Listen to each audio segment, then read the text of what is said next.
দেশে এখন নির্বাচন হলে কোন দল জয়লাভ করবে এবং দেশের ক্ষমতায় কারা বসবে, বিএনপি, জামায়াত নাকি অন্য কোনো ইসলামী দল?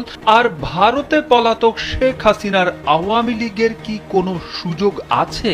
যদিও গুম, খুন এবং ছাত্র জনতার আন্দোলনে গণহত্যার অভিযোগে দলটিকে নিষিদ্ধের দাবি উঠেছে, তবে বিচারের আগে দলটির নির্বাচনে আসার কোনো সুযোগ নেই বলে মনে করছেন অনেকে।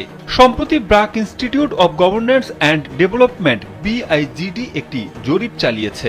জরিপে দেশে এখন নির্বাচন হলে কোন দলকে ভোট দেবেন সে বিষয়ে এখনো সিদ্ধান্ত নেননি বলে জানান 38% মানুষ।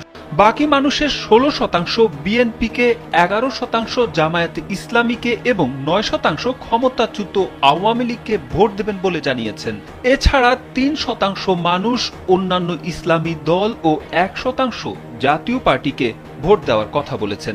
তবে যেই শিক্ষার্থীদের নেতৃত্বে আওয়ামী সরকারের দীর্ঘ 15 বছরের শাসনের অবসান হয়, শেখ হাসিনা ভারতে পালিয়ে যেতে বাধ্য হয়, সেই শিক্ষার্থীরা নতুন কোন রাজনৈতিক দল গঠন করলে তাদের ভোট দেবেন বলে জানিয়েছেন 40% মানুষ, তবে ভোট দেবেন না বলে জানিয়েছেন 44% মানুষ।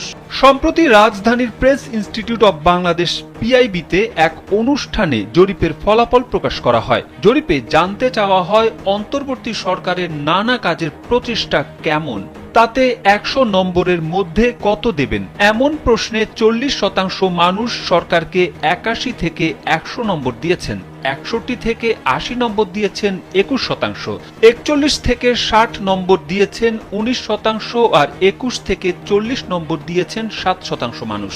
সরকারকে 0 থেকে 20 নম্বর দিয়েছেন 13% মানুষ। জরিপে গ্রাম ও শহরের নানা শ্রেণী পেশার 4158 মানুষের মতামত নেওয়া হয়। তাদের 53% পুরুষ, 47% নারী, 51% গ্রামের ও 49% শহুরে। জরিপে দেশের রাজনীতি, অর্থনীতি, অন্তর্বর্তী সরকারের মেয়াদ, চলমান সমস্যা, সংস্কার, আইন শৃঙ্খলা পরিস্থিতি সহ বিভিন্ন বিষয়ে প্রশ্ন করে মানুষের মতামত জানতে চাওয়া হয়।